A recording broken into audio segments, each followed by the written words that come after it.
Hey guys, how are you all? Well, I'm Amrita and in this video I will teach you remaining topics of your first chapter. But before starting the video, subscribe my channel and click the bell icon to get the latest updates of my videos. Now let's start from irrigation. Actually irrigation होता क्या है? Irrigation का मतलब है सिंचाई करना, मतलब पौधों को पानी देना। सारे लिविंग ऑर्गेनिजम्स को पानी की जरूरत होती है प्रॉपर ग्रोथ और फ्लावर्स, फ्रूट्स, प्लांट के सीड्स के डेवलपमेंट के लिए वाटर बहुत इंपॉर्टेंट है। प्लांट रूट्स वाटर को एब्जॉर्ब कर लेते हैं और वाटर के साथ साथ मिनरल्स और फर्टिलाइजर्स भी एब्जॉर्ब कर लिए जाते हैं। प्लांट्स में लगभग 90% वाटर होता है। वाटर जरूरी है क्योंकि ड्राई कंडीशन में सीड्स जर्मिनेट नहीं होंगे। वाटर में जो न्यूट्रिएंट्स मिले हुए होते हैं वो प्लांट के हर पार्ट तक ट्रांसपोर्ट कर दिए जाते हैं। वाटर प्लांट को ज्यादा ठंड और गर्म हवाओं से भी बचाता है। सॉइल में मॉइस्चर मतलब नमी बनाए रखने के लिए उसमें डेली पानी डालना चाहिए ताकि क्रॉप्स की हेल्दी ग्रोथ हो। टाइम टू टाइम क्रॉप्स को पानी देना ही इरिगेशन कहलाता है। अलग अलग सीजन में और अलग अलग क्रॉप में वाटर की रिक्वायरमेंट अलग होती है। जैसे गर्मियों में पानी ज्यादा चाहिए होता है क्रॉप्स को और ठंडी में कम, क्योंकि गर्मी में इवापोरेशन की वजह से सॉइल और क्रॉप की पत्तियां सूख जाती हैं।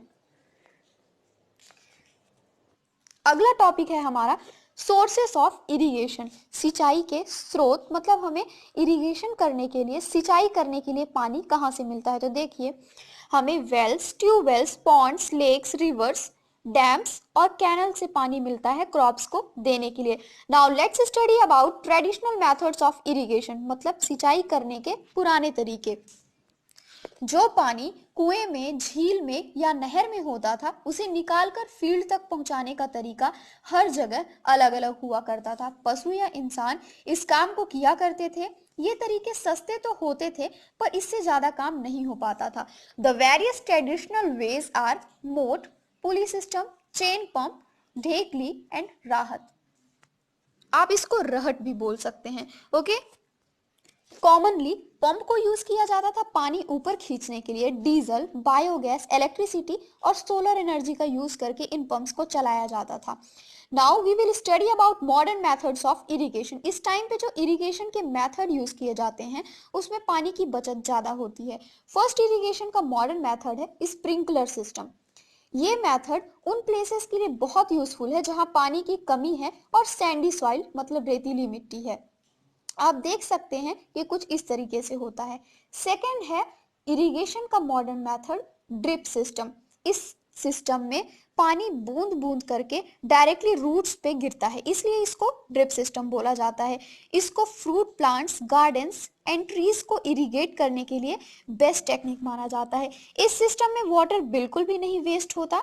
ये उन प्लेसेस के लिए बहुत यूजफुल है जहां पानी की बहुत ज्यादा कमी होती है। अपने फर्स्ट चैप्टर का नेक्स्ट टॉपिक है प्रोटेक्शन फ्रॉम वीड्स, हिंदी में खरपतवार से सुरक्षा।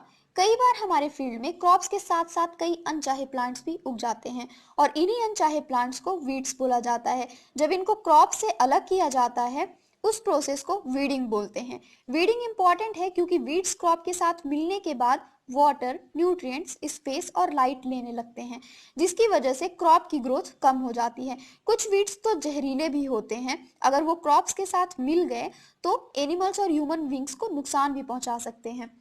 फार्मर्स बहुत सारे मेथड्स यूज करते हैं वीड्स को हटाने के लिए और उनकी ग्रोथ को कंट्रोल करने के लिए। सीड्स को लगाने से पहले फील्ड की प्लगिंग की जाती है, जिससे फील्ड में जो वीड्स होते हैं वे उखड़ जाते हैं, फिर सूख जाते हैं और सूखने के बाद मिट्टी में मिल जाते हैं। वीड्स को उखाड़ने का सबसे अच्छा टाइम है जब वो फ्लावर्स और सीड्स नहीं दिए होते हैं, तभी उनको उखाड़ देना चाहिए। मतलब उनमें जब वेजिटेटिव प्रोपोगेशन ना हुआ हो तभी उनको उखाड़ देना चाहिए। जनरली वीड्स को हटाने के लिए उनको जड़ से उखाड़ दिया जाता है या फिर जमीन के बहुत नजदीक से टाइम टू टाइम काटा जाता है। ये खुरपी या सीड ड्रिल की हेल्प से किया जाता है। वीड्स को कुछ केमिकल का यूज करके भी कंट्रोल किया जा सकता है जिन्हें वीडिसाइड्स कहते हैं। फॉर एग्जांपल 2,4-D, ये क्या है? एक वीडिसाइड का एग्जाम्पल है। ये खेत में वीड्स को मारने के लिए स्प्रे कर दिए जाते हैं और ये क्रॉप्स को कोई भी नुकसान नहीं पहुंचाते हैं। वीडिसाइड्स में थोड़ा सा पानी मिलाकर स्प्रेयर की हेल्प से स्प्रे किया जाता है। वीडिसाइड्स को भी उसी टाइम पे वीड्स पे स्प्रे किया जाता है जब उसमें फ्लावर्स और सीड्स नहीं आए रहते, मतलब जब उसमें वेजिटेटिव प्रोपगेशन स्टार्ट नहीं होता तभी। वीडिसाइड्स को बहुत ही केयरफुली यूज करना चाहिए, वरना ये फार्मर्स की हेल्थ को भी अफेक्ट करेंगे। इससे बचने के लिए फार्मर्स को अपना नोज और माउथ कवर कर लेना चाहिए, मतलब ढक लेना चाहिए किसी कपड़े से या फिर कोई अच्छा मास्क यूज करके। Let's move on towards our next topic which is harvesting. Harvesting का मतलब क्या होता है? कटाई करना। क्रॉप्स की कटाई बहुत इंपॉर्टेंट काम है। मैच्योर होने के बाद जब क्रॉप्स को काटा जाता है तो उस प्रोसेस को हार्वेस्टिंग बोलते हैं। हार्वेस्टिंग में फसल को जड़ से उखाड़ लिया जाता है या फिर जमीन के बहुत नजदीक से काटा जाता है। यूजुअली सेरेल क्रॉप्स मतलब अनाज को मैच्योर होने में 3 से 4 मंथ्स लगते हैं। हमारी कंट्री में हार्वेस्टिंग फसल की कटाई सिकल मतलब हंसिया या फिर हार्वेस्टर से की जाती है। जिस क्रॉप को काटा जाता है उसमें से दाने और भूसे को अलग किया जाता है और इस प्रोसेस को थ्रेसिंग बोलते हैं। मतलब कि दाने को, ग्रेन्स को और भूसे को अलग करने की प्रोसेस को हम थ्रेशिंग बोलते हैं। इसको एक मशीन की हेल्प से किया जाता है जिसको कंबाइन बोलते हैं, जो हार्वेस्टर और थ्रेसर दोनों का काम करता है। मतलब फसल की कटाई का भी काम करता है और उसको थ्रेसिंग का, दाने और भूसे को अलग करने का भी काम वही करता है। कौन सी मशीन? कंबाइन। जिन फार्मर्स के पास कम खेत होते हैं वे ग्रेन्स को और चाफ मतलब भूसे को विनोविंग की प्रोसेस से सेपरेट करते हैं। विनोविंग हाथ से ही की जाती है। इसमें विंड की हेल्प से ग्रेन्स और भूसे को सेपरेट किया जाता है, अलग किया जाता है।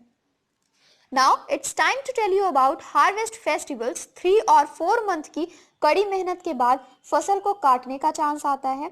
फार्मर्स को बहुत खुशी होती है, उन्हें लगता है उनको उनकी मेहनत का फल मिल गया है। हार्वेस्ट का पीरियड पूरे साल का सबसे खुशी वाला टाइम होता है। इस टाइम पे बहुत सारे फेस्टिवल्स सेलिब्रेट किए जाते हैं। बहुत सारे फेस्टिवल्स मतलब बहुत सारे त्योहार मनाए जाते हैं, जैसे Pongal, Baisakhi, Holi, Diwali, Nabanna and Bihu. Crop production और मैनेजमेंट का लास्ट प्रोसेस है स्टोरेज, मतलब संरक्षण, रखना किसी चीज को। जो क्रॉप प्रोड्यूस हुआ है उसको अच्छे से रखना भी बहुत इंपॉर्टेंट काम है। अगर ग्रेन्स को ज्यादा टाइम के लिए रखना हो तो उन्हें मॉइस्चर, इंसेक्ट, रैट्स और माइक्रो ऑर्गेनिज्म से बचा के रखना होगा। फ्रेश क्रॉप्स में ज्यादा मॉइस्चर होता है। अगर फ्रेशली काटे गए ग्रेन्स को बिना सुखाए रख दिया जाएगा तो वे सड़ जाएंगे या फिर उन पर माइक्रो ऑर्गेनिजम्स अटैक कर देंगे और वे क्या करेंगे? अपनी जर्मिनेशन कैपेसिटी खो देंगे। इसलिए ग्रेन्स को पहले अच्छे से सुखाया जाता है ताकि उनमें बैक्टीरिया, फंजाई और इंसेक्ट अटैक ना कर पाए। फार्मर्स अपने ग्रेन को जूट बैग्स या फिर मेटालिक बीन्स में रखते हैं, पर जब ज्यादा ग्रेन्स को स्टोर करना होता है तब उन्हें सिलॉस और ग्रेनरीज में रखा जाता है। अगर घर पे ग्रेन्स को रखा गया है तो उन्हें माइक्रो ऑर्गेनिज्म से बचाने के लिए सूखी नीम की पत्तियों का यूज किया जाता है। पर अगर ज्यादा क्वांटिटी में ग्रेन्स को स्टोर किया गया है तो कुछ केमिकल्स का यूज किया जाता है उनको प्रोटेक्ट करने के लिए। लास्ट टॉपिक है इस चैप्टर का, फूड फ्रॉम एनिमल्स। जिस तरह से हमें प्लांट से फूड मिलता है उसी तरीके से हमें एनिमल्स से भी फूड मिलता है। जो लोग समुद्र के किनारे रहते हैं वे ज्यादातर फिश ही खाते हैं। जिस तरह से क्रॉप प्रोडक्शन के लिए कई स्टेप्स फॉलो करने पड़ते हैं उसी तरीके से एनिमल्स को भी घर में या फार्म में रखकर उनकी अच्छे से देखरेख की जाती है, उनको रहने की अच्छी जगह दी जाती है, उनको खाना दिया जाता है, फिर उन्हीं से हमें फूड मिलता है, एनिमल से। और जब ये क्या होता है, जब ये प्रोसेस लार्ज स्केल में की जाती है मतलब बड़े पैमाने में की जाती है तो इसको एनिमल हस्बेंड्री बोलते हैं, मतलब पशुपालन बोलते हैं। हमें पशुओं से क्या क्या मिलता है, जैसे कि काऊ को देखते हैं तो काऊ से हमें क्या मिलता है? मिल्क, और मिल्क से बहुत सारे डेयरी प्रोडक्ट्स भी मिलते हैं हमें। Okay, explanation of the chapter is completed now. If you have any doubt you can ask in the comment box and don't forget to subscribe my channel. इस chapter पे मैंने 3 वीडियोस और बनाए हैं, आप उनको देख के इस चैप्टर को और अच्छे से समझ सकते हैं।